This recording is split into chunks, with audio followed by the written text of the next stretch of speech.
Juba üle sajandi on kanepi üheks suuremaks vaatamisväärsuseks olnud 1893. aastal valminud August Weitzenbergi töö Lootus ning seda täna kohalikud Eesti vabaduse sümbolina ka näevad.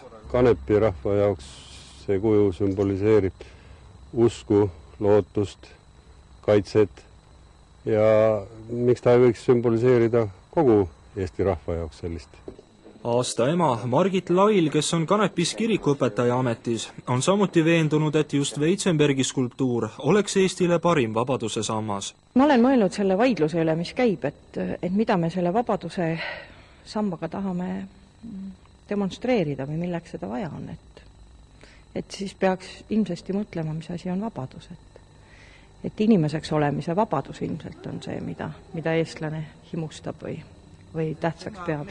Kohalikud teavad rääkida, et Weitzenbergi vanemate haual asuva töö ees lasub võlg ka kanepi alevil. Nimelt olnud just kuju sõja ajal see, mis alevi laastamistöödest päästis. Nii noored kui vanad peavad teda kanepi kaitseindliks.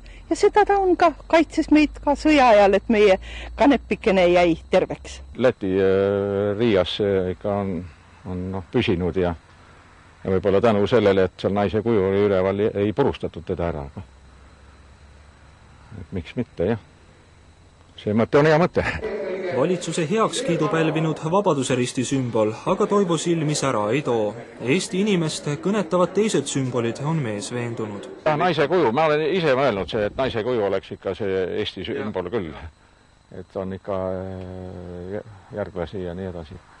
Aga ma olen ise ka 2 vabaduse sammast taastanud ja Vabaduse risti seal otsas on küll see sõja autasu sümbol, aga sinna otsa ta minule nagu ei meeldiks. Ta ongi selles mõttes lootus, et meil on lootus siin paigas. Et kui sealt ikka mööda jalutad, see on vägev tunne on seda vaadata.